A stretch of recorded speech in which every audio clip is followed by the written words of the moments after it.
now disorders. And before I start this module, I would like to dedicate this to all my patients whom I've treated over so many years, and they've been my biggest teachers with regards to breast cancer and its management. So I'm just going to share the knowledge which I've gained from my patients with you in these modules. Okay. With that, let's start with this module. And this is very, very important for every entrance exam and every college exam. In the college exam, you get one long question, one short note from breast disorders. You get a long case of breast cancer in your exam, which I'll discuss later on as a case of a breast lump. And you get at least 2 to 3 MCQs from this module as well. So the first thing which we need to know that breast is a modified sweat gland. Breast is a modified sweat gland. And the breast, you need to know that the extent of breast, the other thing in the surgical anatomy which you need to know is the extent of the breast. So the extent of the breast, the bulk of the tissue lies vertically between the second to the sixth rib. And horizontally, it lies from the sternum till anterior to mid-axillary fold. Right? That is the extent. Now, there is some extent above. Some breast tissue goes right up to the clavicle, and below it can go up to the 8th rib as well.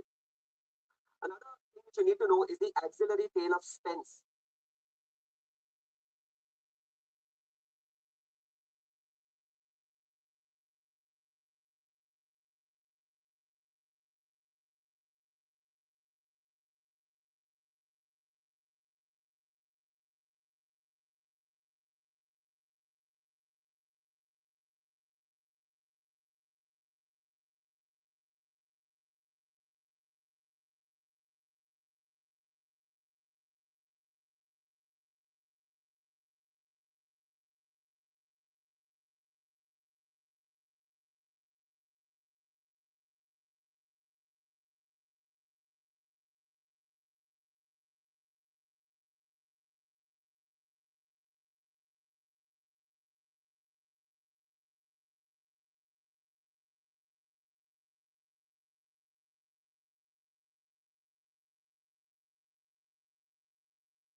Aggressive lesion. So that is why we first do radiological tests and then we go on to the histopathological test. So the radial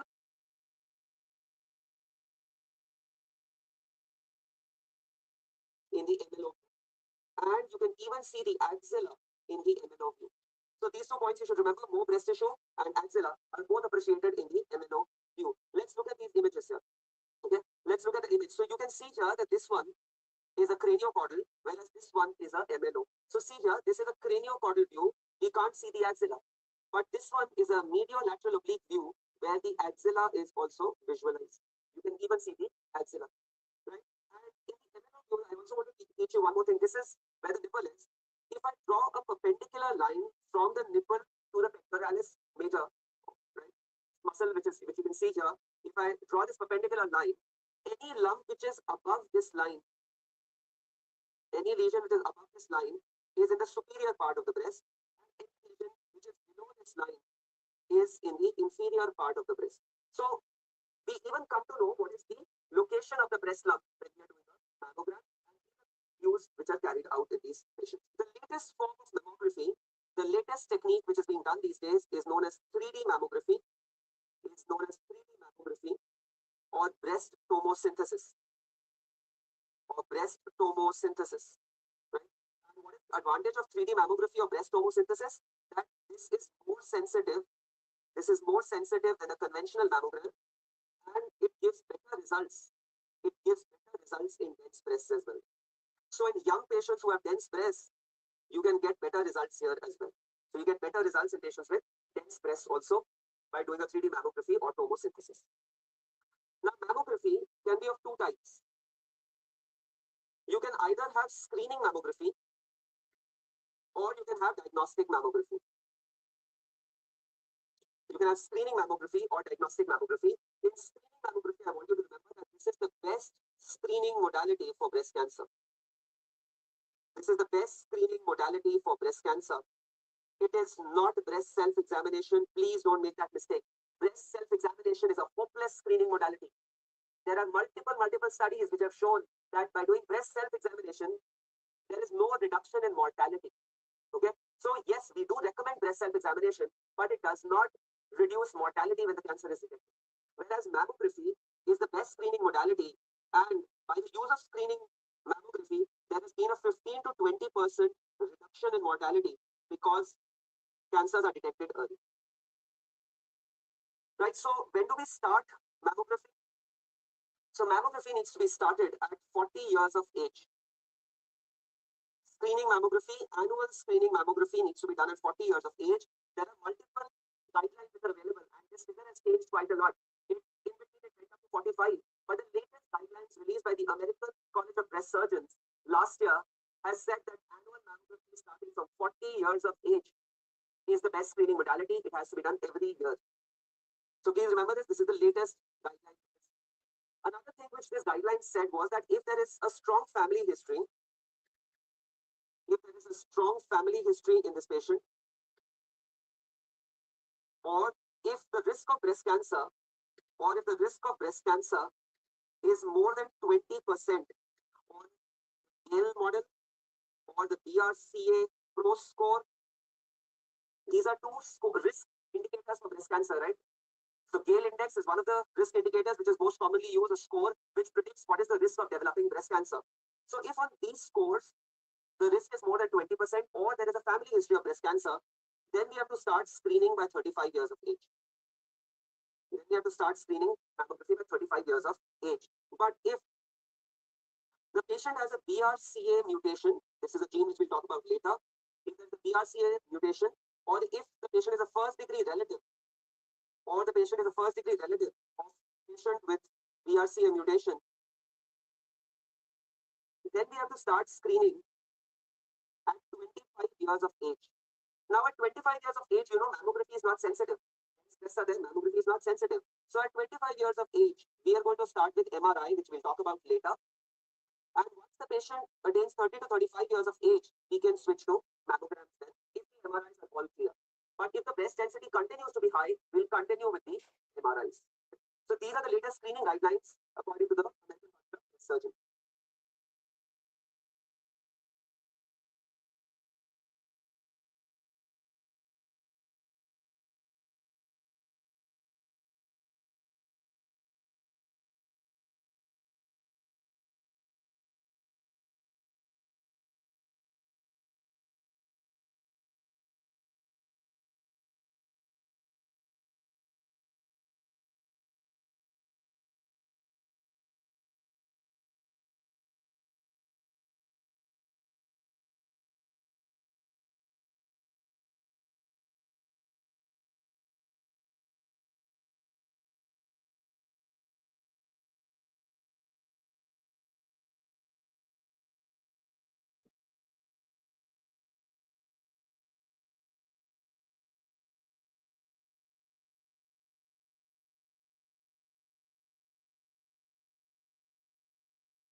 Diagnostic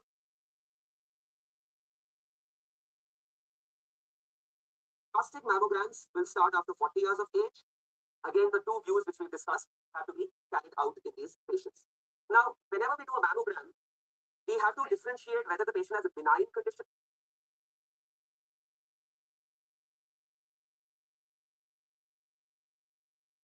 Switch to mammograms then. If the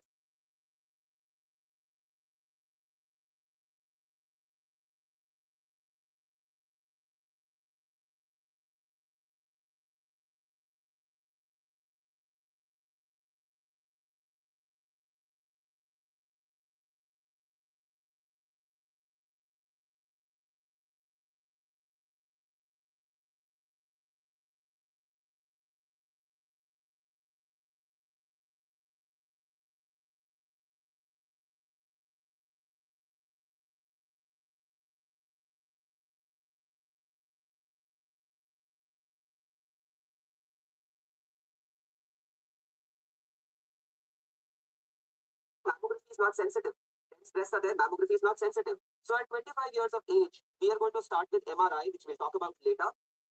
And once the patient attains 30 to 35 years of age, we can switch to mammograms then if the MRIs are all clear.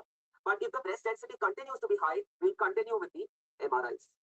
So these are the latest screening guidelines according to the American College of Breast Surgeons. Diagnostic mammograms will start after 40 years of age. Again, the two views which we've discussed have to be carried out in these patients. Now, whenever we do a mammogram, we have to differentiate whether the patient has a benign condition or a malignant condition. So how do we assess that? So you can see here that this is a mammogram of a patient with a benign lump, and when there is a benign lump, you can see well-defined margins, well-defined outline. There's a well-defined outline. There is sometimes a halo around the lesion which can be seen as well. Halo around the lesion can be seen, and macrocalcification. Macrocalcification can be seen in patients with a benign lesion. Whereas if it is a malignant lesion, you can see irregular spiculated lesion. You can see an irregular spiculated lesion, right? And then the architectural distortion which can be seen in these patients. On the mammogram, architectural distortion can be seen, and you can even see lymph nodes in the axilla in patients with malignant lesions. The more important thing is that malignant lesions are associated with microcalcification. So macro is a sign of benign disease. Microcalcification is seen in patients with malignant conditions. You can see in mammogram, you can see here as well, this is a lesion with a clear outline. This was a patient of mine who had a thyroid tumor on mammogram. Whereas here you see a macrocalcified area, again a patient who had a calcified fibroadenoma. The appearance of popcorn calcification, which has also been asked in the exam. Popcorn calcifications are seen in fibroadenomas. Now, whenever imaging for the breast, imaging, whether I do a mammogram, whether I do an ultrasound, or I do an MRI, whenever we're reporting this, we report this in the form of a BIRAD score. This is very important. BIRAD is a short note in your college exams. Lots and lots of MCQs have been asked. BIRAD stands for breast imaging. BIRAD stands for breast imaging, reporting and data systems. Reporting and data systems. Right? So this is just a standardized way of reporting a breast imaging. Standardized way of reporting breast imaging. That means whether it is being reported in Delhi or in New York, if there is a BIRAD score associated with it, I know what the lesion looks like, and I know how to manage that lesion. So it becomes a standardized way of reporting and management. And because BIRADs was so popular, then this percolated into liver imaging, that is LIRADS, into prostate imaging, that is PIRADS, and into thyroid imaging, that is THYRADS. In fact, LIRADS was asked in the JIPMER exam 2 years back as well. So in the breast module, I've covered the LIRADS score also. So the BIRADS score, I've told you the full form. You also need to remember the classes of BIRADS score. You need to remember what is the risk of getting cancer in each class and how we manage each class of patients. So this is the table regarding BIRADS score. Now, BIRADS ranges from 0 to 6. First is BIRADS 0, and BIRADS 0 is an incomplete investigation, right? So BIRADS 0 is incomplete investigation. So what happens is that supposing a young patient, say a 25 or 26-year-old girl comes with a lump, and by mistake, the radiology technician does a mammogram for this patient. We've already discussed that if you do a mammogram for a young patient, you just see dense breast, you cannot make out a lump. Right? So what is going to happen? The radiologist is going to see everything is going to be right, and the radiologist will report it as BIRADS 0. means incomplete. I can't differentiate the breast tissue from a lump. So in that case, what advice would you give to the patient? The advice would be you need to get additional imaging tests done. Right? Additional imaging tests is required, so you'll probably get an ultrasound or an MRI in this patient. Virus 1 is negative, that means everything is fine, nothing is to be done. The patient will ask you, doc, after how long do I see you now? You'll tell the patient, come back after 1 year, and the risk of cancer is essentially zero. Virus 2 is a benign condition, right? Again, you tell the patient, nothing to worry about, I'll see you after 1 year, the risk of cancer is essentially zero. Virus 3 is very important, it has been asked in the exam. Virus 3 is probably benign, and the advice given when there is a probably benign lesion is a short-term follow-up. Short-term follow-up is see the patient after 6 months. Please remember this. We are going to examine the patient and repeat the imaging after 6 months, and the risk of malignancy is 0 to 2%. Virus 4 is a suspicious lesion, and all suspicious lesions 4 and above, you need to do a biopsy or a tissue diagnosis to achieve the diagnosis and know what exactly the lesion is. Now, 4 has been further subdivided into 4A, 4B, and 4C. 4A is low risk for malignancy, 4B is moderate risk for malignancy, and 4C is high risk for malignancy. 4A, the risk of malignancy is 2 to 10%. 4B, it is 10 to 50%. And 4C, it is 50 to 95%. So you need to remember these values. 2 to 10, 10 to 50, 50 to 95. All three categories, you need to do a biopsy. Virus 5 is highly suggestive of malignancy. Again, a biopsy needs to be done. There is more than a 95% risk of malignancy. Virus 6 has also been asked in the exam. This is biopsy-proven malignancy, where you already know that the patient has cancer, but imaging was not done. So you are doing imaging after the biopsy. This is the biopsy-proven malignancy, and you have to manage the patient accordingly. So this is the BIRAD score, and you need to remember the details of the scoring system. Now we've discussed that there can be calcification when we are doing mammographies. These are the various benign types of calcifications. The ones which you need to know for the exam are popcorn calcification or fibroadenoma. I had already shown you an image. Lead pipe calcification is seen in patients with fat necrosis. In fact, fat necrosis occurs after trauma. Fat necrosis can occur after trauma.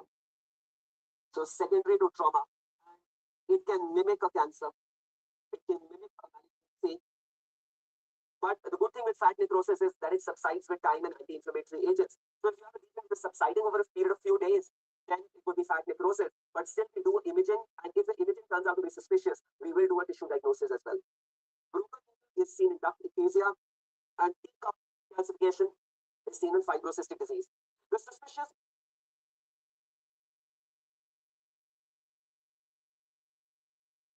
calcification is seen in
fibrocystic disease. The suspicious morphologies, you can either have amorphous DCIS, they can be fine pleomorphic, they can be segmental, linear, or they can be diffuse microcalcification. What I want you to remember is that the most aggressive or the highest risk of cancer is with cluster microcalcification, and the least risk of microcalcification or the least risk of malignancy is with diffuse microcalcification. It's with diffuse microcalcification. I want to share one very important thing with you. Now, whenever a lady comes for a mammogram, we always ask the lady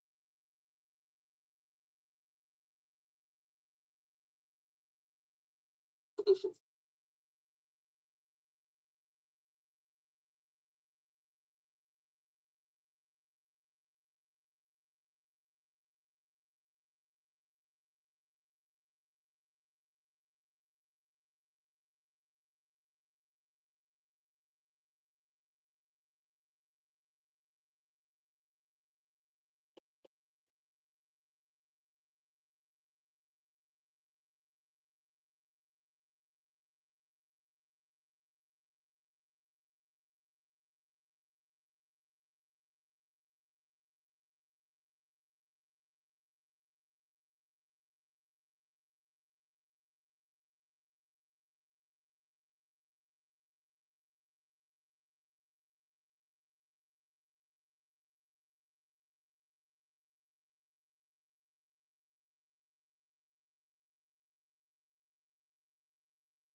I want to share one very important thing with you.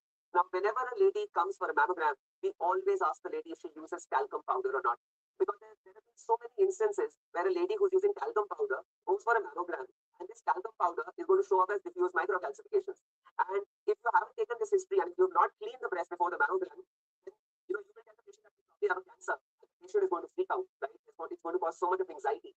So that is what we always ask patients. And if they're using a talcum powder, we make sure we clean the breast properly before they undergo. I want to show you is how lymph nodes look on a mammogram. Lymph nodes we discussed are seen on the MLO view. The axilla is seen in the MLO view. And you can see here on the right-hand side, left-hand side. Right-hand side is your cancer. And you can see rounded lymph nodes. So cancerous lymph nodes are rounded lymph nodes. There is loss of halo and fatty hilum. There is loss of halo and fatty hilum. Whereas benign lymph nodes, which you can see on the left side, you can see benign lymph nodes are kidney shaped. Right? So benign lymph nodes are kidney shaped, and you can see a fatty hilum. Fatty hilum is present in these. So this is how we differentiate lymph nodes on a mammogram. Now, the next imaging modality which you should know about is ultrasound. Ultrasound we have discussed is the imaging modality of choice. Where is it the imaging modality of choice? It is the imaging modality of choice to differentiate between solid and cystic, solid versus cystic lesions. So whenever you have a doubt whether it's a cyst or it's a solid lesion, you go for an ultrasound, and that is the best way to differentiate it. Ultrasound is also the imaging modality of choice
is also the imaging modality of choice in a pregnant lady with a breast lump.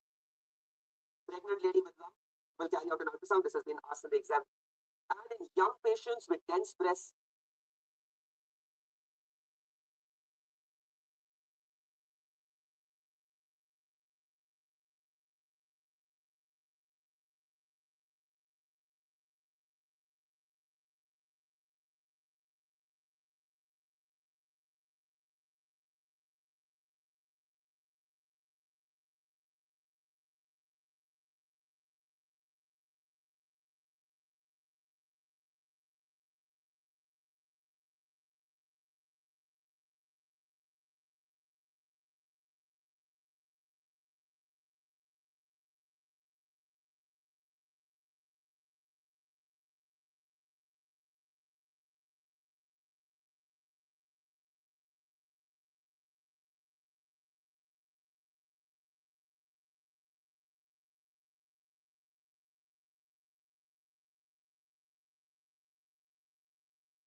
young patients with dense breasts, this is the first imaging modality which is carried out in patients who are less than 40 but don't have an increased risk of cancer. So this is regarding ultrasounds. The final imaging modality which I want you to know about is MRI. And at least 4 or 5 MCQs have been asked regarding breast MRIs. So breast MRI, what are the indications for breast MRI? It is the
investigation of choice in lady with breast implants. It is the imaging investigation of choice in a lady with breast implants. This is very important. So anyone who's had a breast augmentation using implants, if there's any problem, we get an MRI done for these patients. What are the problems of breast implants? I've covered later on that breast implants, pain is a common problem. And pain can be secondary to capsular contracture. And sometimes there can be rupture of the implant as well. Sometimes you can have rupture of the implant as well. On MRI, intracapsular rupture of the implant. On MRI, intracapsular rupture of the implant, you will see a linguini sign. This is linguini sign. You will get this baby lying like pasta inside the implant, right? Like spaghetti inside the implant. This is known as linguini sign. If you do an ultrasound for intracapsular rupture, you will get a step ladder pattern. For intracapsular rupture of implant, if you do an ultrasound, you will get a step ladder pattern. But if you do an extracapsular rupture, if you do an ultrasound, if there's extracapsular rupture and we do an ultrasound in these patients, we get a snowstorm appearance. We get a snowstorm appearance, and whenever there is rupture of the implant, ultimately the implant has to be removed. Okay? Ultimately, the implant has to be removed in these patients. So this was indication number 1. Indication number 2, it is the investigation of choice in the patient to differentiate multifocal versus multicentric breast lumps. Now, multifocal breast lump is when you have more than one lesion in the same quadrant. If you have more than one lesion in the same quadrant, it is known as multifocal. But if you have more than one lesion in different quadrants of the breast, it is known as multicentric. Or if the distance between the two lesions is more than 5 centimeters. Why is this important for me? If a patient has cancer and has a multicentric breast cancer, then it is a contraindication for which surgery? If you have lesions scattered all over the breast, which surgery you can't perform? you can't carry out a breast conservation surgery. So multicentric will be a contraindication for breast conservation surgery. And that is why I always do an MRI before doing a breast conservation surgery for a patient with breast cancer to rule out multicentric disease. Third indication is that it is the most sensitive investigation for DCIS. Mind you, I'm saying the most sensitive investigation for DCIS. DCIS is ductal carcinoma in situ. Ductal carcinoma in situ. It is not the best investigation. It is the most sensitive. So don't get confused between the two. It is the imaging investigation of choice to identify. It is the imaging investigation of choice to identify local or scar recurrence. The surgery. It is investigation of choice to diagnose local or scar recurrence after surgery. So if the cancer is recurring locally, we will do an MRI. A word of caution here that if the patient has received radiation after the surgery, then you can get an altered signal on MRI for around 6 to 9 months. Right? You can get an altered MRI signal for 6 to 9 months after radiation. So you have to interpret MRI during that 6 to 9 months with a pinch of salt. The sensitivity of MRI to detect these local recurrences improves dramatically.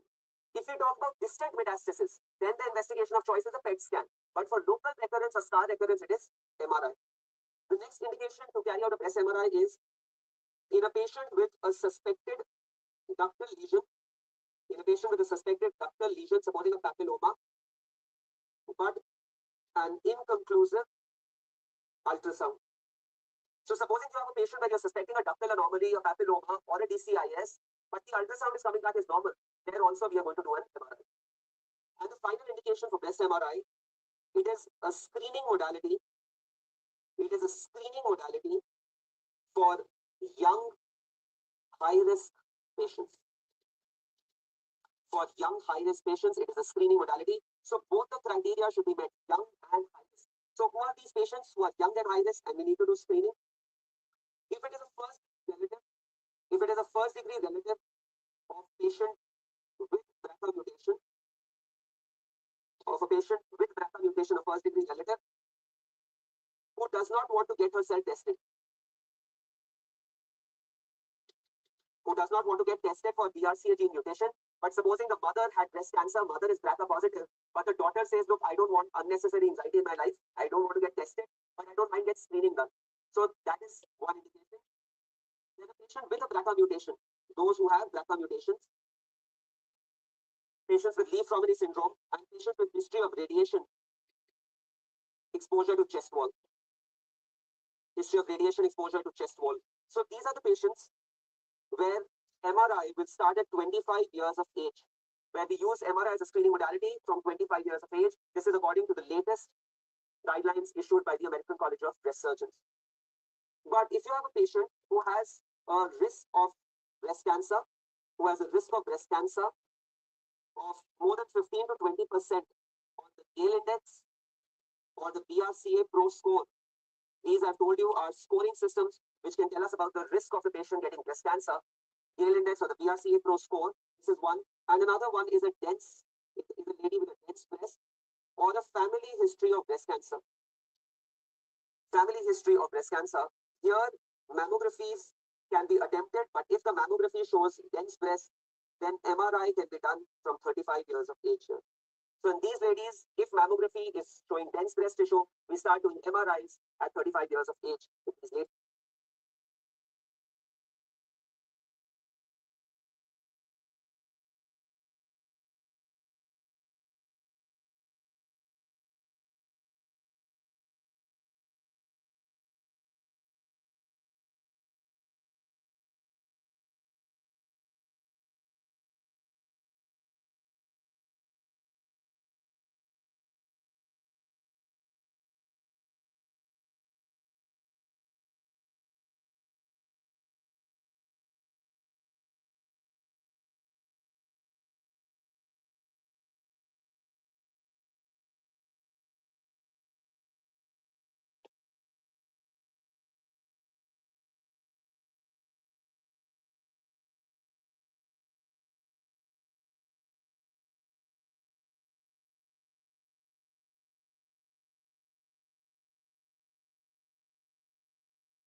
So MRI is also a screening tool, but for a select group of patients, which I've just told you. So we've spoken about the imaging modalities. The final thing which is left in patients with triple assessment is the biopsy or the histopathology technique. So coming back to triple assessment, we've done the history and clinical examination. We've spoken in great detail about imaging. Coming back to the histopathological tests which are done. So you can either do FNAC. FNAC stands for fine needle aspiration cytology. Stands for fine needle aspiration cytology. And we discussed in the past that fine needle aspiration cytology, you can use a 23 to a 30 gauge needle to carry out FNAC. But here it is only cytology, right? You're only getting cells. You are not getting tissue. There is another modality which has come up recently. This is FNNAC. This is fine needle non-aspiration cytology. This is fine needle non-aspiration cytology. And as the term says, you don't aspirate here. It is usually done for superficial lesions like breast and thyroid, where FNNAC can also be used. And these are the two modalities where you can get cells or cytology to be done. But the investigation of choice for breast lumps, mind you, the investigation of choice is not FNAC. The investigation of choice is a true cut biopsy. The investigation of choice is a true cut biopsy. So this one is a true cut or a core biopsy needle. This is a true cut or a core biopsy needle. And as compared to an FNA needle, this is 8 to 18 gauge is what we use. 8 to 18 gauge needle is used. And the best for breast biopsies, the best one for breast biopsy is 16 gauge. The best one for breast biopsy is 16 gauge. And you also need to know, why is true cut better than FNAC? Why is true cut the investigation of choice? Because A, we are getting tissue. As compared to just cells in FNAC, here I'm getting tissue, right? And because I'm getting tissue here, we can differentiate between an in situ versus invasive cancer. We can differentiate between in situ versus invasive cancer. And another advantage we get is because we are getting tissue here, we can do ER, PR, HER2 new status. This is the immunohistochemistry, IHC. These receptors, I'll talk about later what is the advantage of doing these receptors on breast cancer. So that can also be done on a true cut specimen, not on an FNAC specimen. And there is less false negatives. In FNAC, there can be false negatives if you don't hit the representative area. As I discussed in the thyroid module, if you don't hit the representative area, you can probably get a false negative. So those problems are not biopsy, which is why it is the investigation of choice.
Now, what are the other places where TrueCut is the investigation of choice? TrueCut is also the investigation of choice for prostatic biopsy. So, in prostate, we do a truss-guided TrueCut biopsy. A truss-guided TrueCut biopsy, that is transrectal ultrasound-guided TrueCut biopsy, is done to confirm the diagnosis of prostatic cancer. This we've discussed, and also in the patients with soft tissue sarcomas, TrueCut biopsy is the investigation of choice. So these are the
other places where TrueCuts are used.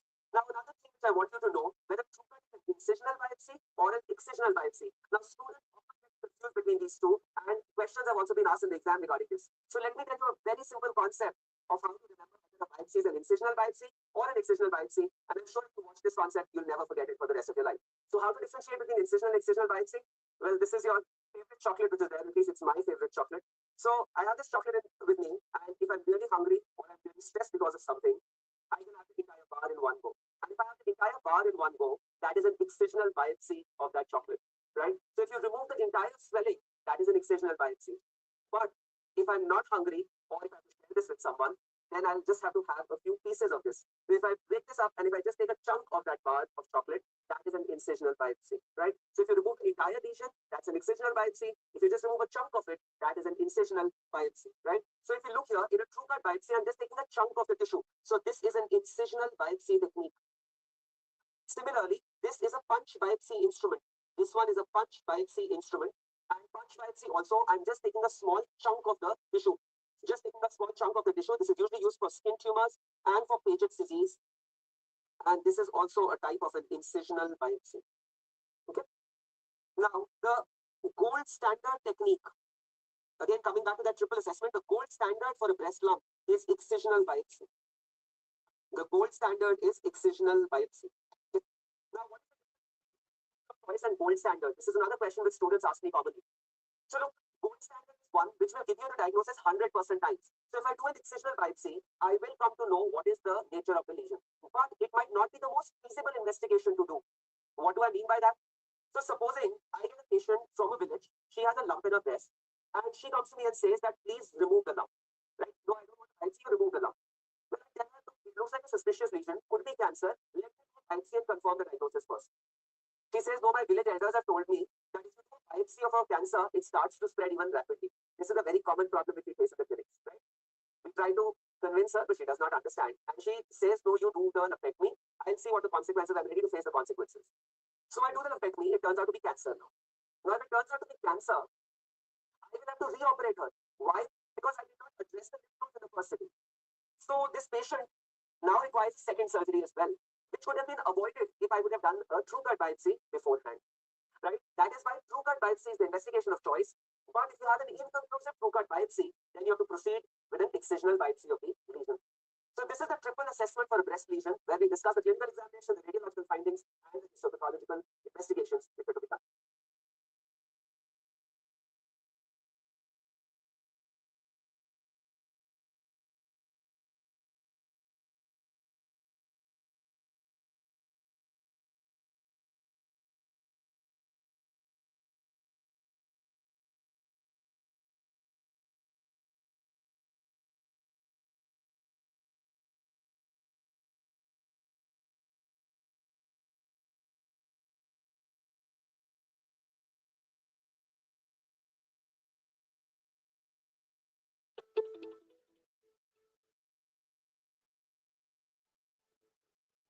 before we talk about breast cancer, let's just discuss a question regarding triple assessment of breast diseases, which we've just covered. So there are 6 patients who come to the breast clinic that day, and I want you to answer from the options given below. So first is a 32-year-old lady who has 3 first-degree relatives and a second-degree relative, and she's come for screening.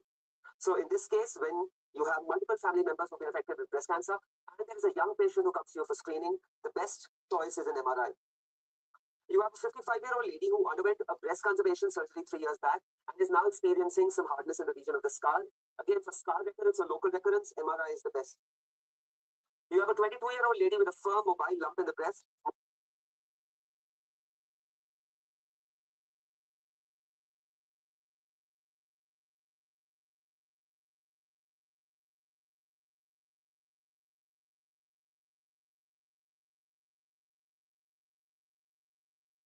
Most likely a fibroadenoma.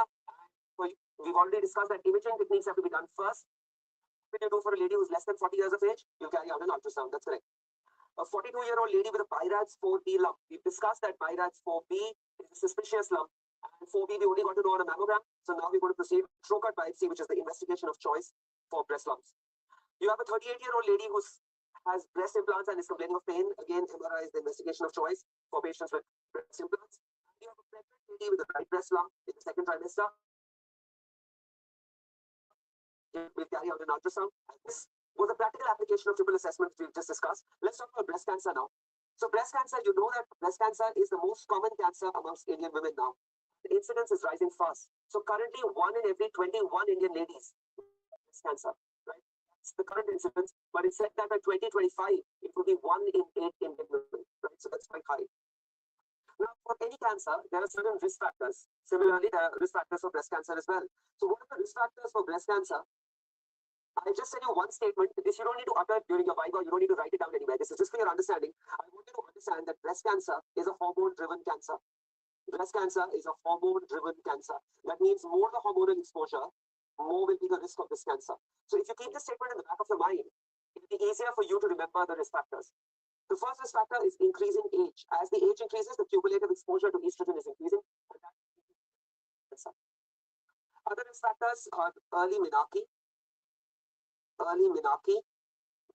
So if you have 2 ladies, you have lady A and B, and if A attains menarche, you know menarche where the periods start. If they attain menarche at 10 and the other one at 15, then A is at a higher risk of breast cancer, right? Because A has got 5 additional years of estrogen exposure. Similarly, if A attains menopause at 50, whereas B attains menopause at 45, again A is at a higher risk because again 5 years of additional hormonal exposure has been there. So going by the same logic, late menopause is also a risk factor. The other risk factor is family history. Now, one very important question which was asked in the PGI exam, that which family history is more important, maternal or paternal? Well, you'll be surprised that a lot of students answered maternal family history, which is not true because we receive 50% of our genes from a father and 50% from a mother. So both maternal and paternal are equally important. Both maternal and paternal family history are equally important. So please remember this, both are equally important. And more the family members affected, more is the risk of breast cancer. Okay. The other risk factors are obesity. So obesity is a risk factor because there's more peripheral conversion of fat to estrogen, so that increases the risk of breast cancer. Alcohol consumption. Alcohol consumption also increases the risk of breast cancer. Smoking is only for premenopausal breast cancers. So please remember this, smoking is only for premenopausal breast cancers. There's no strong association in postmenopausal ladies. Other risk factors are hormone replacement therapy, HRT. So please remember HRT, if it is estrogen plus progesterone HRT, estrogen plus progesterone HRT, that increases the risk of breast cancer. Hormone replacement therapy is usually given in those ladies who are suffering from side effects of menopause, and gynecologists used to give this hormone replacement therapy. But after a few years, they found out that the risk of breast cancer was increasing, right? Which is why it has been curtailed now, and it is only given in those ladies where there's an absolute need. Please remember that low-dose OCPs, low-dose oral contraceptive pills, don't increase the risk. They don't increase the risk, so please remember this, they don't increase the risk. Another risk factor is nulliparity. So if the patient doesn't have children, then that also increases the risk because pregnancy is protective. P for pregnancy, P for protective for breast cancer, nulliparity increases the risk. Another very interesting risk factor is maternal age at first live birth. Maternal age at first live birth. So if the maternal age of first live birth is 20 years or less, it is protective against breast cancer. But what is the trend these days? The trend these days is the first childbirth occurs after 30 years of age, and this slightly increases the risk of breast cancer. Slightly increases the risk of breast cancer. Please remember that breastfeeding is protective. Breastfeeding is protective against breast cancer, but it should be at least for 1 year. At least 1 year of breastfeeding will be protective against breast cancer. Now, this is the cumulative duration. So, supposing the lady has had 2 children, and even if she is breastfed them for 6 months each, still it would be counted as 1 year, and that would also have a protective effect against breast cancer. Okay? So, these are the risk factors. The risk factors are often asked in the exam. Now, if you talk about the genetics of breast cancer, you first need to know that breast cancer, like any other cancer, can either be familial or it can be sporadic. It can be familial or it can be sporadic. Now, another common misconception which students have is that familial breast cancers are more common than sporadic. That is wrong. So, sporadic breast cancers are much, much more common. 90% of tumors are sporadic. Only 10% breast cancers run in families. Right? So, please remember this. Only 10% are familial. There are 2 questions which have been asked quite frequently in the exam. Which is the most common gene mutated?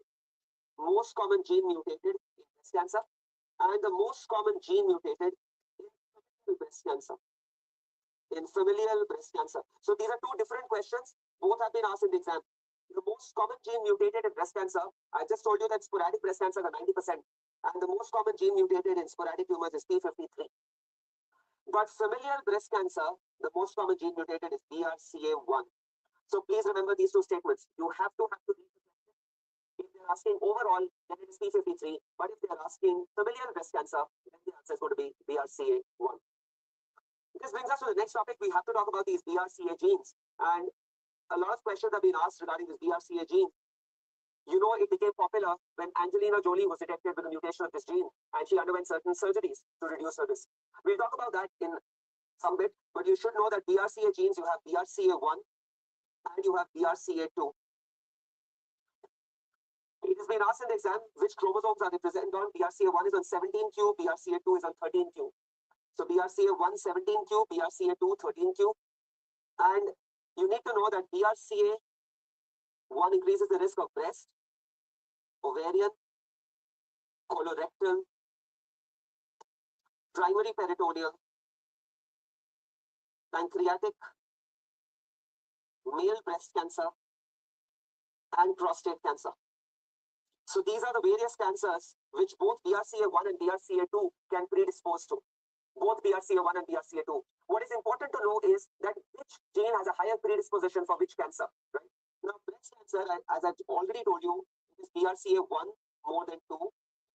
For BRCA1, the risk is almost 60 to 80% is the risk of getting breast cancer, whereas in BRCA2, it is 40 to 60%, right? So it is higher in BRCA1.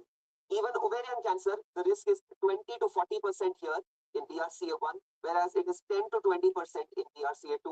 So for ovarian also, 1 more than 2. For ovarian also, 1 more than 2. Pancreatic, male breast cancer, and prostate cancer, it is BRCA2 more than BRCA1. So for these 3 tumors, the risk is higher with BRCA2 as compared to BRCA1, but both breast and ovarian, the risk is higher with BRCA1. Now, BRCA1 tumors, BRCA1 breast tumors are more aggressive breast tumors. They are more aggressive breast tumors. They are of the basal subtype. I'll be talking about these subtypes, which is a super important topic in 5 minutes. So basal subtype, they are more aggressive and they have a poor prognosis.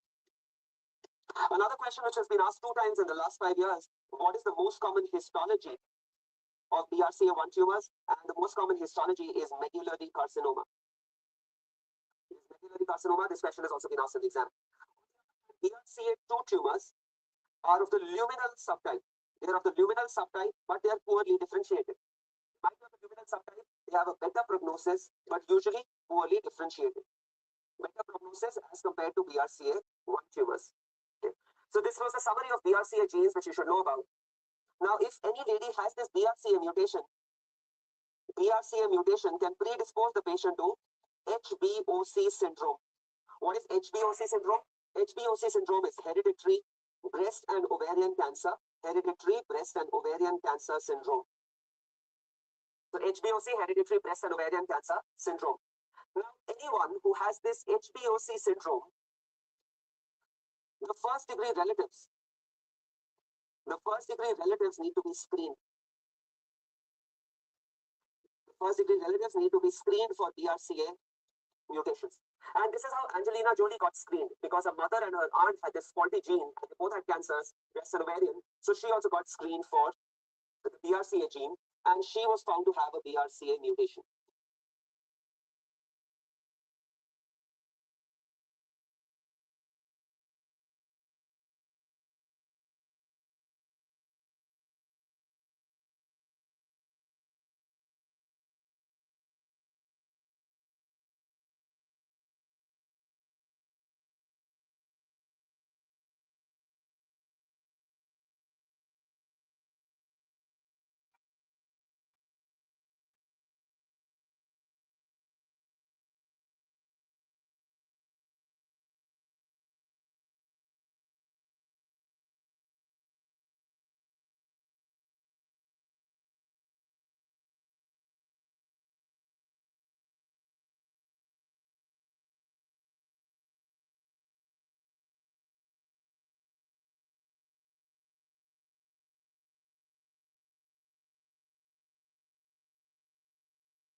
Ovarian, so she also got screened for the BRCA gene, and she was found to have a BRCA mutation.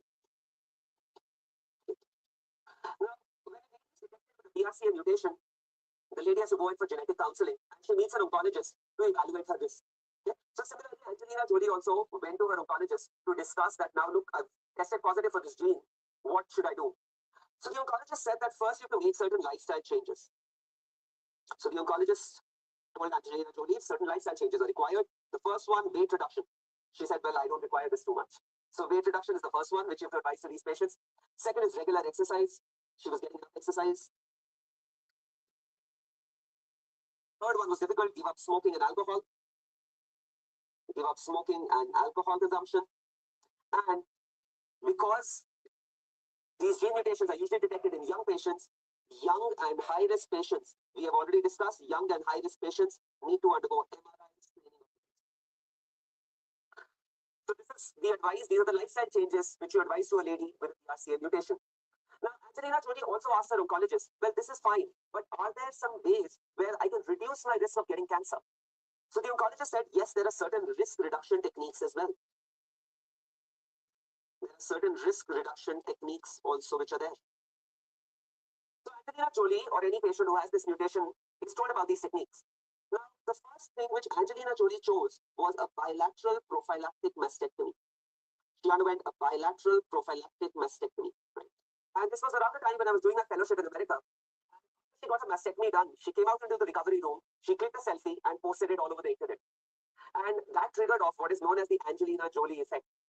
So what was the Angelina Jolie effect? You really don't need to write it down. It's just an interesting thing which you should just remember. It'll help you remember these risk reduction techniques. So because of her influence, so many ladies in America wanted to get their breasts removed. And there were huge lines outside the breast clinics where ladies were lining up and saying that please remove our breasts. And the hidden reason behind that, one, of course, they were BRCA positive, but the hidden reason was that if you got your breast removed for a BRCA mutation, then the insurance company was giving free breast implant reconstruction. And in America, almost all ladies want implant reconstructions, right? So which is why the incidence of prophylactic mastectomy really increased. But Angelina Jolie's oncologist wrote an article in the Times magazine saying that this lady, Angelina Jolie, is misleading other ladies. Why is she misleading other ladies? Because by doing the prophylactic mastectomy, the risk of breast cancer is only reduced by 95%. There is still a 5% risk because these are skin and nipple sparing mastectomies. You save the nipple, you save the skin, so 5% risk is still there. But ovarian cancer, there is 0% risk reduction. Right? So Angelina Jolie's oncologist said that this might not be the best risk reduction technique. And Angelina Jolie is just propagating it. Maybe she has something, she's taking a kickback from the implant companies. Okay? Well, Angelina Jolie read this article. She's a sensible lady. She realized her mistake, and 6 months later, she underwent a bilateral salpingo-oophorectomy.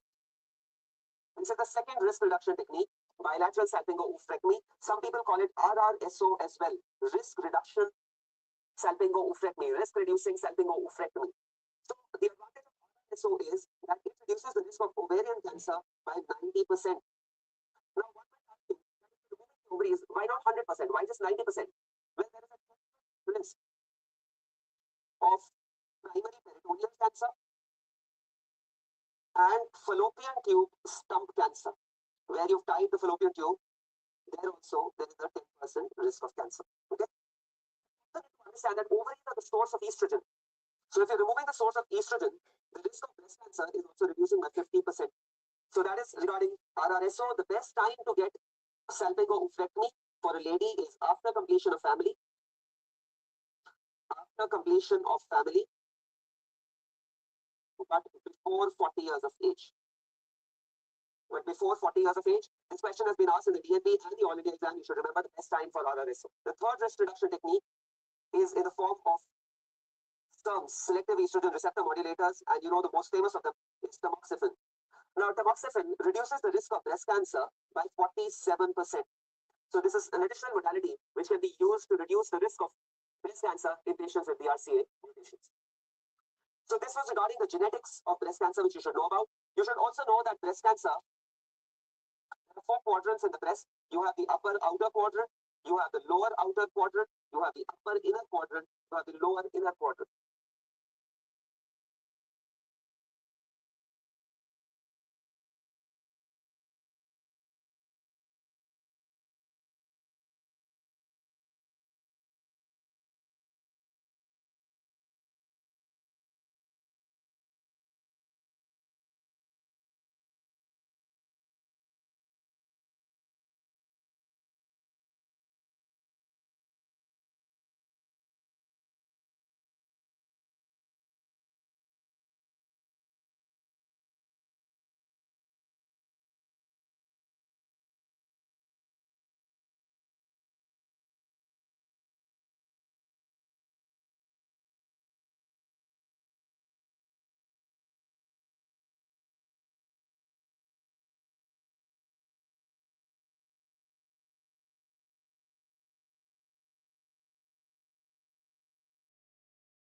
You need to remember that the most common quadrant affected with breast cancer is the upper outer quadrant. This question has been asked many, many times in the exam. Upper outer quadrant is the most common quadrant affected with breast cancer, whereas lower inner quadrant is the least common quadrant affected with breast cancer.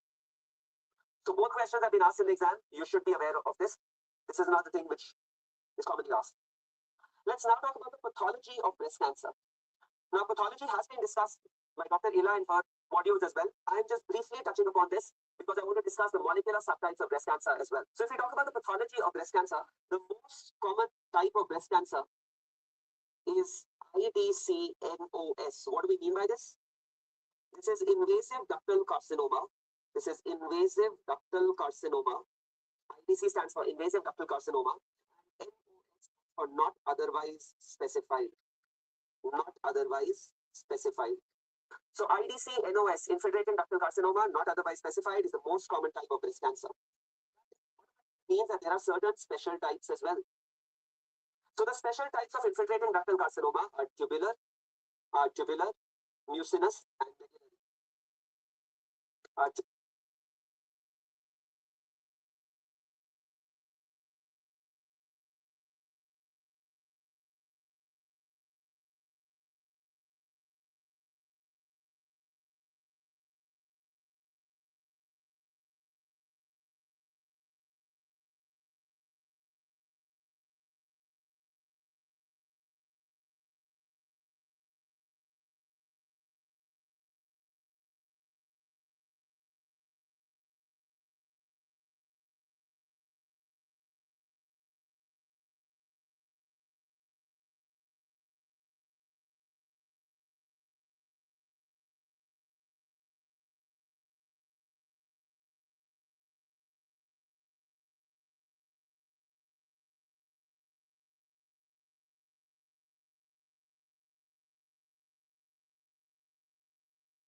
Tubular, mucinous, and medullary subtype. So these are the special types. Out of tubular, mucinous, and medullary, tubular has the best prognosis. Tubular has the best prognosis. Then comes mucinous, and medullary out of them has the worst prognosis. I've also told you that medullary is associated with BRCA1 mutation. It is the most common histological type with BRCA1 mutation. Then you can also have invasive lobular carcinoma. Invasive lobular carcinoma can also be there, ILC. And ILC, the thing which I want you to remember is that single file pattern. This has been shown in the pathology module, single file pattern. Cells are arranged one after the other in a single file. And if an artery is marching, that's the single file pattern. This has been asked multiple times in the exam. Now, another practical question which you should know about is that supposing you are the pathologist, me as a surgeon sends you two breast cancer specimens. How would you differentiate one from ductal carcinoma from lobular carcinoma if you can't make out the difference histologically? Right? So if supposing histologically you can't make out the difference, which other test can you use to differentiate ductal versus lobular? Correct. This question has also been asked in the exam. The answer is E-cadherin. The answer is E-cadherin. So E-cadherin mutation is seen in lobular carcinomas. E-cadherin mutation is seen in lobular carcinomas, which is why you get the single file pattern. Where else did we study about E-cadherin mutation? Correct. We also studied about this in diffuse gastric cancers. Right. So diffuse gastric cancer can also have E-cadherin mutation. PCIS and LCIS I'll cover later in detail. LCIS, I've already told you that it is no longer considered as an in situ cancer. It is now considered as a benign disease. I'll touch upon this fact when I talk about the staging of breast cancer as well. Now, coming to the most important topic in breast cancer, from which at least 5 questions have been asked in the last 4 or 5 years, that is the molecular classification of breast cancer. This is the molecular classification of breast cancer. So the molecular classification of breast cancer is based on gene expression profiling. Please remember this. This has been asked in the exam. This is based on gene expression profiling. It is based on gene expression profiling. And to classify these tumors, we take into account 3 receptors, right? We talk about ER, PR, HER2/neu, and another IHC which we do is Ki67. Okay. So let me first tell you about these receptors and these IHCs, and then I talk about the molecular classification. So whenever we have to assess these receptors or these markers, we carry out IHC. IHC, you've read in pathology, is immunohistochemistry. It's immunohistochemistry. Now, estrogen and progesterone receptors, these are steroid receptors, and steroid receptors are present in the nucleus. So these are nuclear receptors, ER and PR. And how do we measure them? We measure them using the Allred score. We measure them using the Allred score. The Allred score ranges from 0 to 8. The Allred score ranges from 0 to 8. HER2/neu, on the other hand, is a membranous receptor. HER2/neu is a membranous receptor, and the scoring for HER2/neu is 0, 1 plus, 2 plus, and 3 plus. That is the scoring for HER2/neu and IHC. Now, 0 and 1 plus are considered as negative staining for HER2/neu. So please remember this. 0 and 1 plus are negative staining for HER2/neu, whereas 3 plus is considered as positive staining for HER2/neu. 3 plus is positive. What happens to 2 plus? 2 plus is considered as equivocal, right? It is in between. So equivocal. Now, the question arises, what do we do for this 2 plus score? This was asked in the AIMS exam 3 years back. What do we do with an equivocal HER2/neu score? So here we will carry out FISH. FISH, is fluorescent in situ hybridization. Fluorescent in situ hybridization is FISH. And if FISH is non-amplified, then it is considered as negative. But if there is amplification on FISH, then we consider it as a positive HER2/neu score, right?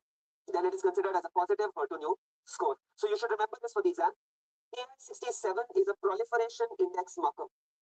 Ki67 is a proliferation index marker. That means it tells us how quickly the tumor is multiplying. That is what we get to know from Ki67. Higher the Ki67, more quickly the cells are dividing inside the tumor. So this was the basis. Now another thing you need to remember, in the exam, how do we identify whether ER/PR is positive or HER2/neu is positive? So I just told you that ER/PR are nuclear, HER2/neu is membranous. This is all I want you to remember. And if you remember this, then you can answer this question. So whenever we do IHC, if the tumor is positive, you'll get a brownish staining like this. Now ER/PR are nuclear receptors. So the center of the cell is going to be brown. If it is ER/PR positive, the center of the cell is going to be brown, right? Whereas if it is ER/PR negative, you get this grayish line, you won't get any brown staining. HER2/neu, on the other hand, is a membranous receptor. So if HER2/neu is positive, you will get the membrane is going to be brown, but the center is going to be empty like this, right? So this is the appearance which you're going to get for HER2/neu positive tumors. For ER/PR, the nucleus is going to stain brown. For HER2/neu, the membrane is going to stain brown. So just remember this, and it'll be easy for you to figure out the staining. So based on these receptors, we have the molecular classification. But there was a question that was asked in the exam, that is the molecular classification based on gene expression profiling or these receptors? So the better answer there is gene expression profiling, which I've already told you, because only with gene expression profiling do we get to know about these receptors. Now, what are the various molecular subtypes? So I have told you that you have ER, PR, HER2/neu, and you have Ki67, which is the proliferation index marker. The first molecular subtype is luminal A, is known as luminal A. Now, luminal A is ER, PR positive, HER2/neu negative, and it has a low Ki67, less than 40%. Right? Luminal A, you need to remember, this has been asked in the exam, that this is the most common subtype. Almost 65% of breast cancers are luminal A's. It has the best prognosis as well. It is the most common. It has the best prognosis as well. These are 2 points which you need to remember regarding luminal A subtype. Luminal B. Luminal B is the other one. Now, luminal B, the majority of luminal B tumors. So, majority of luminal B tumors are triple positive. That means they are ER, PR, and HER2/neu positive. And the Ki67 can either be low or high. But minority of luminal B tumors can be like luminal A. That means they can be ER, PR positive. They can be HER2/neu negative. But what is the differentiator? That they will have high Ki67. So majority luminal Bs are triple positive. Small proportion can be like luminal A, but the differentiator is going to be a high Ki67. Please remember this. The third one is basal type tumors. Basal type of tumors are, all 3 are negative. So they are also known as triple negative tumors. These are also known as triple negative or TNBC, triple negative breast cancer, and usually have a high Ki67. They have a high Ki67. You need to remember that basal or triple negative breast cancer, it has the worst prognosis. This has been asked multiple times in the exam. It has the worst prognosis. Please remember this. It is seen in young patients, high incidence of visceral metastasis. There is high incidence of visceral metastasis in these patients, high incidence of visceral mets.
Metastasis. There is high incidence of visceral metastasis in these patients. High incidence of visceral mets are seen.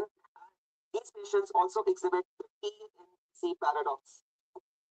What is the TNBC paradox? The triple negative breast cancer paradox is that they show good response to anthracycline-based chemo.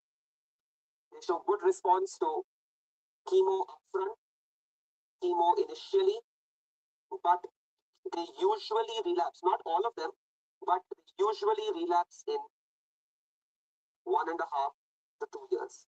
Right. So initially they show excellent response, but that can be followed by a relapse, early relapse within 1.5 to 2 years. So this is another thing which you need to remember. Also, you need to remember that this is cytokeratin. It is cytokeratin 5 and 6 positive. These tumors are cytokeratin 5 and 6 positive. Now there is a new category which has come up, which has recently come up, that is known as Claudin low type.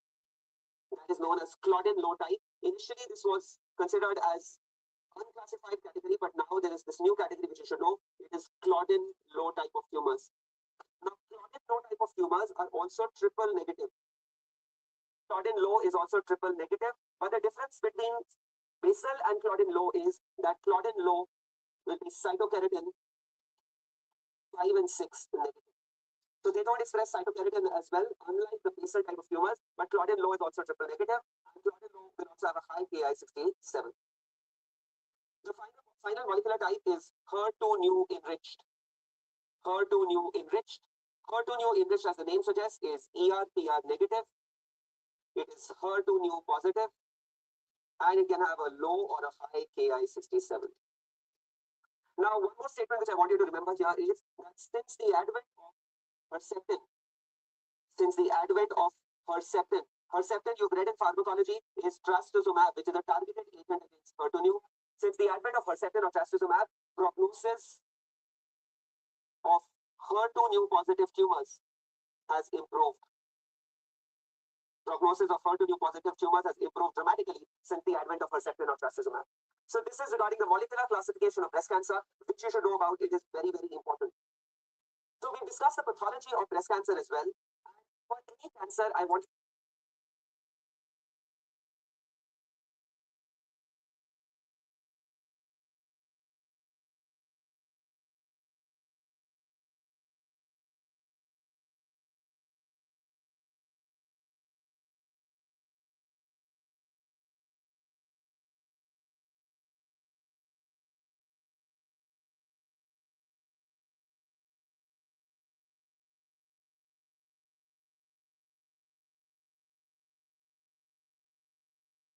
to remember, whenever we encounter a cancer case, we are going to talk about, we have to make a diagnosis. So the investigation of choice for diagnosis of breast cancer is a true cut biopsy. This we have discussed. The second thing is we have to stage the disease. So second thing is staging of the tumor. And third is management. So now we have to talk about staging of breast cancer. Before we talk about the staging, what is the investigation of choice to stage breast cancer? So the investigation of choice to stage breast cancer is a PET-CT. You know the full form of PET? PET stands for positron emission tomography. Positron emission tomography. And the isotope used is 18 FDG. This has been asked in the exam. 18 fluorodeoxyglucose.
18-fluorodeoxyglucose. 18-FTG is the isotope used for carrying out this whole body scan or a PET scan, which will tell me if there are NETs anywhere else or not. Now, staging of breast cancer, we follow the TNM staging.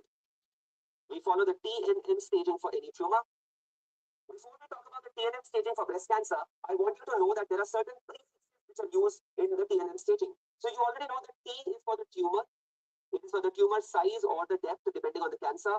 N is for the lymph nodes and M is for metastasis. There are certain prefixes which can be used, like you can have CTNM, you can have PTNM, you can have RTNM, there can be MTNM, YTNM, and the latest one is ATNM. So what do these prefixes in front of the TNM staging mean? So CTNM is when the patient comes to the OPD and I stage the patient, that will be known as clinical TNM. So that is known as clinical TNM, clinical examination and then P is when I resect the tumor, that is pathological TNM, when the pathologist stages the tumor. RTNM has been asked in the exam. Mind you, it is not radiological TNM, it is for recurrent tumors. RTNM is for recurrent tumors, MTNM is for multiple tumors, YTNM is the TNM staging which is done after neoadjuvant treatment. After neoadjuvant therapy. What does that mean? This means supposing the tumor was quite big and I give the patient chemotherapy before surgery. Right? Tumor was big, I've given chemo before surgery. Chemo before surgery is known as neoadjuvant chemo. Any treatment before surgery is neoadjuvant treatment. So when I give the chemo, the tumor shrinks. And now when I treat the tumor, I will write it as YTNM. So that is after shrinkage, after therapy, this is the TNM. And ATNM is if a tumor is detected on autopsy. That is when we write ATNM. Now we have to talk about the TNM staging of breast cancer. So for TNM staging of breast cancer, we'll first talk about the T stage. Now TX is when the tumor cannot be assessed. When we cannot assess the tumor, supposing I cannot palpate the tumor or I cannot examine because of a dressing being there, it cannot be assessed. TT0 is no evidence of tumor. TIS is in situ cancer. So please have a look here.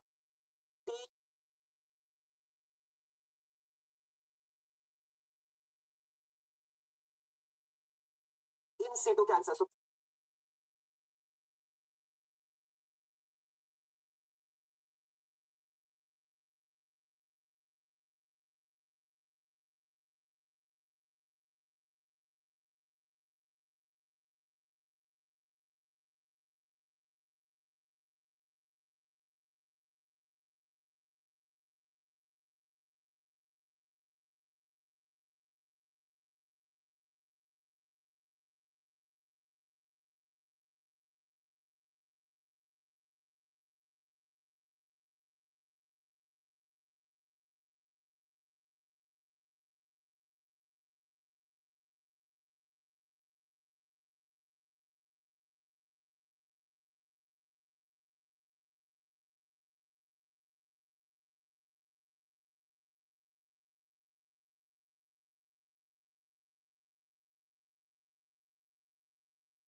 TIS, have a look here. TIS is in situ cancer, and in situ cancer for breast can be DCIS, that is ductal carcinoma in situ. Ductal carcinoma in situ, this I have discussed in detail later on. There can be Paget's disease. This has also been discussed, Paget's disease. But the update which I want you to remember, CIS, lobular carcinoma in situ. Lobular carcinoma in situ is no longer an in situ disease. It is no longer a pre-malignant condition. It is now considered as a benign condition. According to the 8th AJCC classification, according to the 8th AJCC TNM classification, LCIS is now a benign condition. This is a very, very important question which has been asked in the exam. So please remember this. T1. So DCIS pages we've done. T1 is divided into T1A, T1B, T1C. So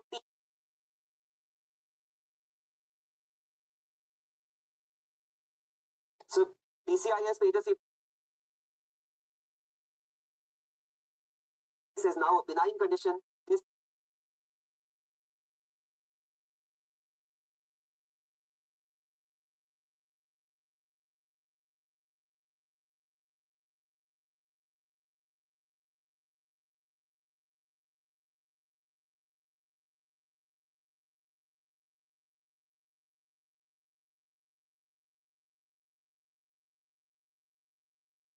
is a very, very important question which has been asked in the exam. So please remember this.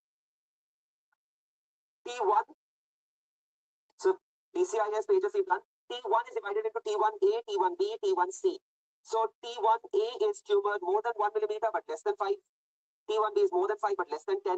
T1C is 10 to 20 millimeters. So T1 you need to remember, PT1 is less than equal to 2 centimeters, further divided into T1A, T1B, T1C. Another very important point which has not been asked till now is T1 microscopic, T1 mic. This has not been asked in the exam. This is a tumor which is less than equal to 1 millimeter. This is a tumor less than equal to 1 millimeter, so please remember this as well. T2, TT2 is more than 2 centimeters but less than equal to 5 centimeters. T3 is more than 5 centimeters. Very important for the exam is T4. You need to remember T4. T4 is divided into T4A, T4B, T4C, and T4D. Now T4A is involvement of chest wall. T4A is involvement of chest wall is T4A, and chest wall involvement you need to remember for the exam. You need to remember chest wall. That please remember that serratus anterior involvement is chest wall involvement.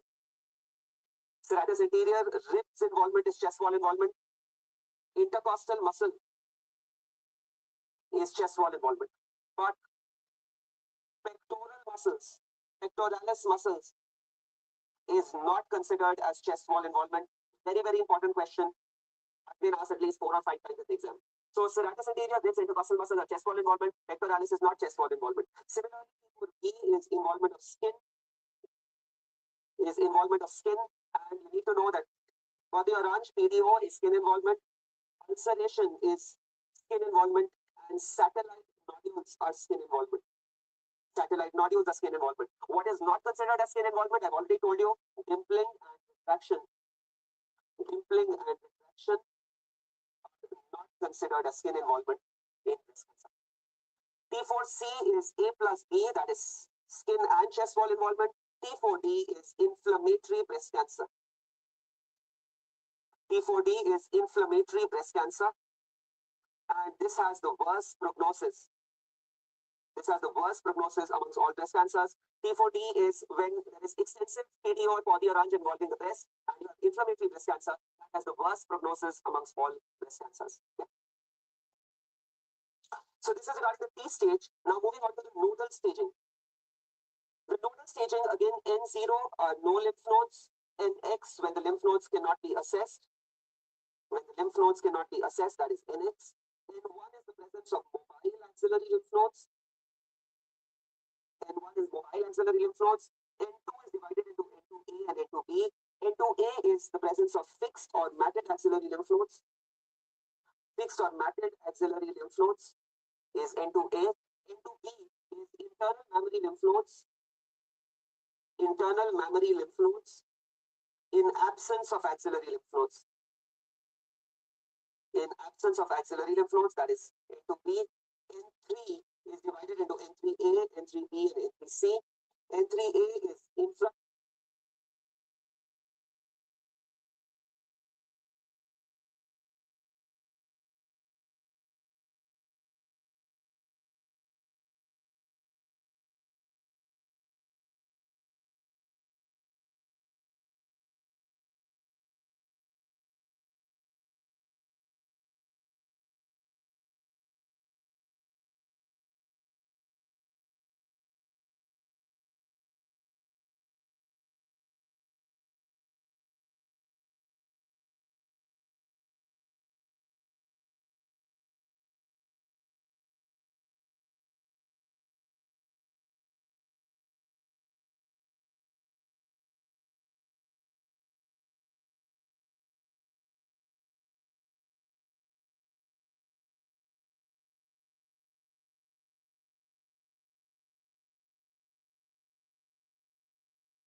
Clavicular Infraclavicular lymph nodes is N3A. N3B is internal mammary plus axillary. N3B is internal mammary plus axillary lymph nodes. And N3C is supraclavicular lymph nodes. N3C is supraclavicular lymph nodes. Now, another thing which I want you to remember here is that these are all ipsilateral lymph nodes which I'm talking about. So, supposing the cancer is on the left side, I'm talking about lymph nodes on the left side only. Please remember that contralateral lymphadenopathy, contralateral lymph nodes in breast cancer are considered as metastatic, are considered as distant mets, provided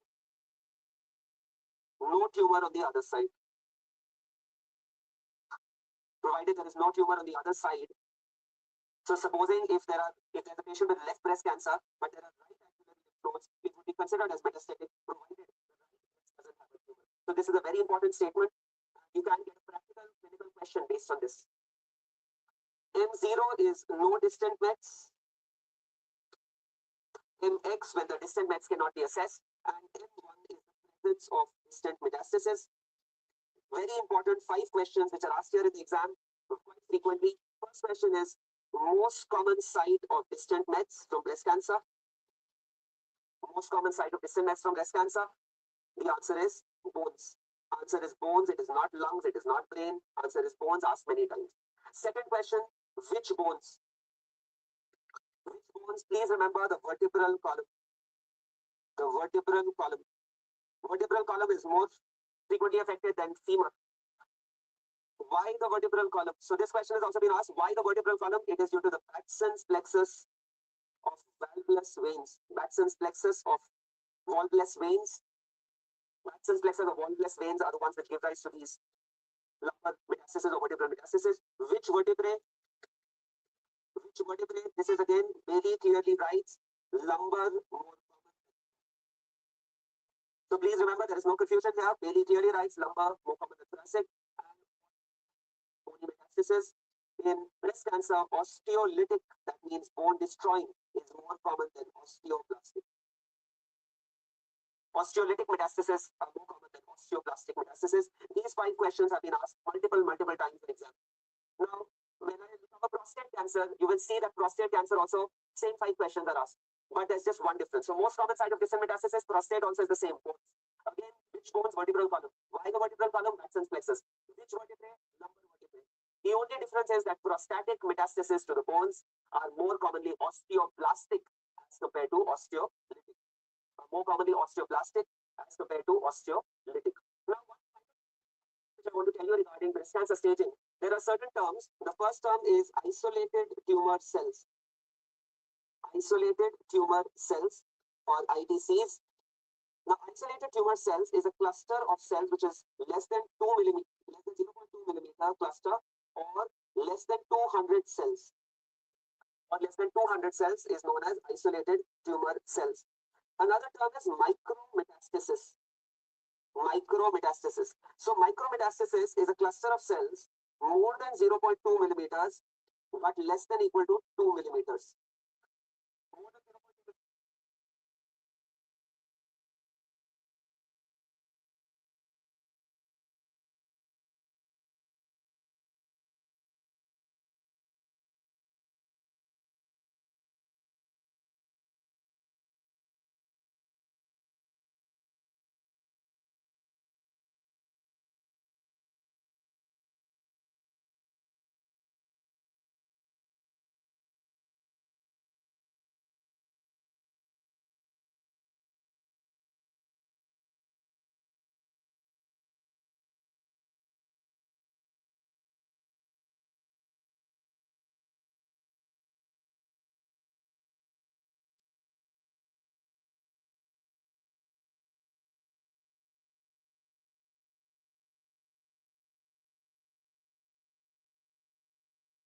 but less than equal to 2 millimeters, or a cluster of cells more than 200 cells. A cluster of more than 200 cells, this would classify as micrometastasis. Macrometastasis is more than 2 millimeter foci. Right? Macrometastasis is more than 2 millimeter foci. Now, why am I telling you these 2 terms? So in the management, I will talk about sentinel lymph node biopsy. Sentinel lymph node is the first draining lymph node from the cancer. It is the first draining lymph node from the cancer. Now, if the sentinel lymph node has isolated tumor cells or micrometastasis, we consider it as negative. We don't need to remove those lymph nodes. Neither do we need to give radiotherapy to those lymph nodes, nor do we need to remove them. So please remember that these two terminologies you should know: isolated tumor cells, micrometastasis. And even if such a small cluster is there in a sentinel lymph node, I don't need to aggressively treat that sentinel lymph node. So this is regarding the staging of breast cancer, which is very, very important, asked frequently in the exams. Let's just do a few questions regarding the things which we just discussed. Regarding the molecular classification of breast cancer, it is based on gene expression profiling. This is true. Luminal A is the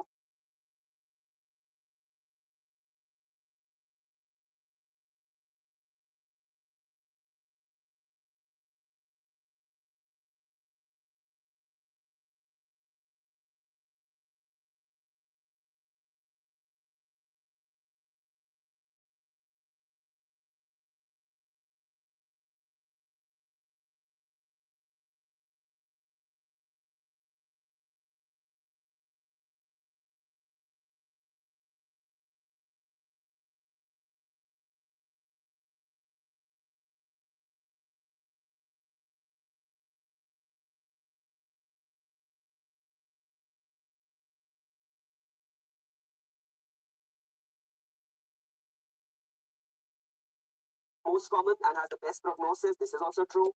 Basal or triple negative initially show good response to anthracycline-based chemo. This is also true. Basal type of cancers have high Ki-67. True. And luminal deep tumors can either be HER2 negative or HER2 positive. This is also true. Right. So none of the statements are false here. All are true statements. So you should remember this. Another question regarding staging, which is asked in the exam. You have a postmenopausal lady. She has a 6 into 4 centimeter lump in the left breast, which is fixed to the pectoralis major muscle, but free from the skin. She also has fixed axillary lymph nodes on the same side, on the left side only, and metastatic nodes in the right axilla. No evidence of visceral metastasis.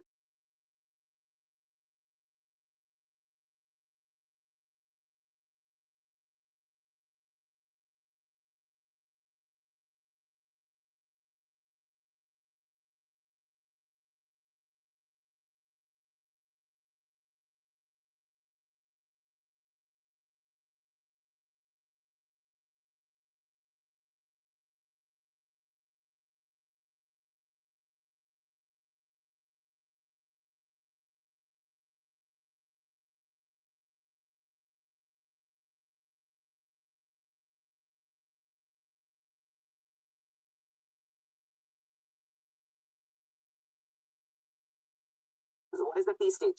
So first, let's look at T. The size is 6 into 4, and it is stuck to the pectoralis major. So is pectoralis major chest wall involvement? No, we discussed that. It is not chest wall involvement. So tumor is more than 5 centimeters, so it will be T3, because more than 5, and pectoralis major involvement is not chest wall involvement. Nodal, fixed axillary nodes on the same side. Fixed axillary nodes, you know, is N2A. Lymph nodes on the other side, I've already told you, is metastasis. It won't change the nodal staging. That is metastasis. So this is going to be N2A and M1, because there are nodes on the other side. Even if there's no clinical evidence of visceral metastasis, still nodes on the other axilla is considered as metastatic disease. So this takes care of the staging part as well. Metastatic disease. Even if there's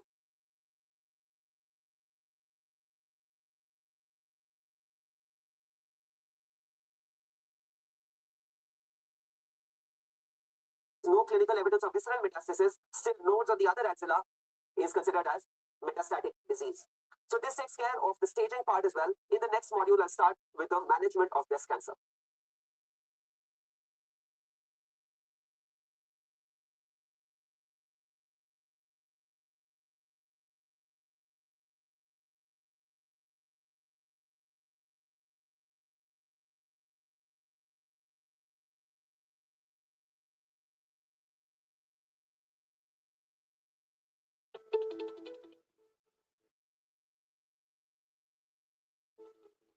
So in this module, we'll be discussing a clinical case of a patient with this problem. And in this module, I will tell you the detailed history and show you the actual examination of a patient.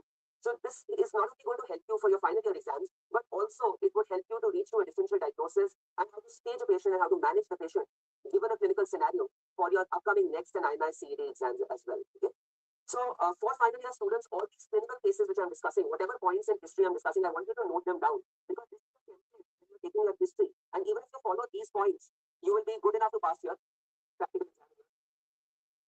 So we have a 45-year-old lady. She's a resident of Bihar, illiterate, low socioeconomic status, and a housemaker. And she came to us with a lump in her right breast since the last 6 months. Okay, so these are the chief complaints. And to describe this lump, insidious onset lump. Initially, she noticed it as 2 into 2 centimeters, which rapidly progressed to 10 into 10 centimeters. Now, one thing which I want to tell you here, there are 2 types of examiners. Okay, one of the types of examiners who like to correlate the size with objects, right? So, they would like to hear that it was the size of a small lemon and now it's the size of a big ball. But there are certain examiners who don't like that concept and they say that you should tell the approximate size. So you people have to evaluate what kind of examiner you have in your college and work accordingly, right? If you see that the examiner is making a face when you say lemon to ball, then you quickly say, sir, approximately this size to approximately that size. So just save yourself, okay? Initially, it was painless, but since the last 2 months, the patient complains of gut aching, continuous pain, which is relieved by medication.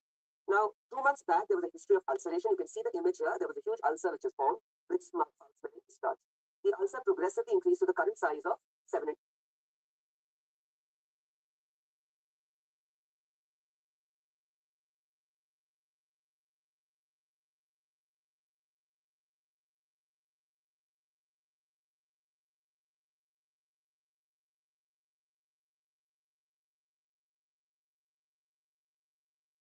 7 centimeters. There is no discharge from the nipple and no history of retraction of the nipple as well. The patient will tell you whether the nipple has gone inside or not. When you ask this history, has the nipple gone inside? They'll tell you. Some of the ladies will tell you that the nipple has been inside since birth. So that is, since birth, they've had congenital retraction of the nipple. Now, no history of loss of weight or appetite. There is no history of hemoptysis, breathlessness, bone pain, jaundice, headache, seizures. So, what if I were you, I would say there is no history suggestive of metastatic disease.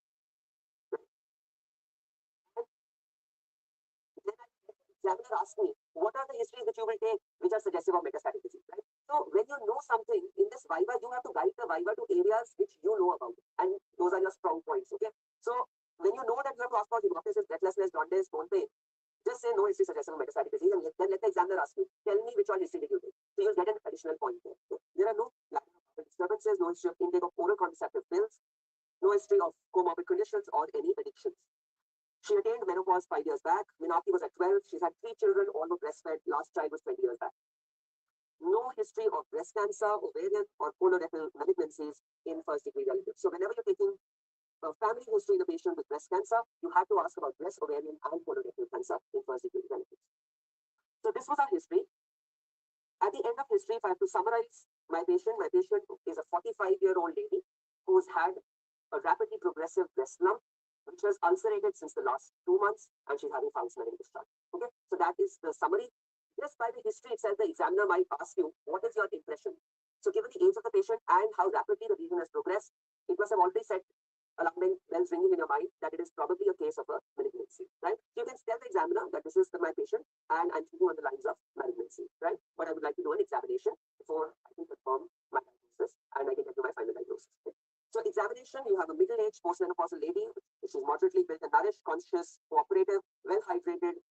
She is in the position of her choice, and the performance status is 90 by Karnofsky. I've already covered performance status in detail in the clinical case discussion of a patient with an oral lesion. So you can look at that case. I've told you about the various scores for performance status and the importance of performance status in a patient with malignancy. The vitals are stable. Again, I've told you, always measure the vitals. Don't just say vitals are stable. You should have the vitals because there have been instances where the patient has hypertension undiagnosed and you said that the BP is normal. The examiner himself takes the BP and it is 180 by 110 and you're ready to fail the exam. Okay? So don't make that mistake. There is no palmar ectosedema cyanosis, no generalized lymphadenopathy. Right axillary lymph nodes are palpable and those will be discussed in the local examination.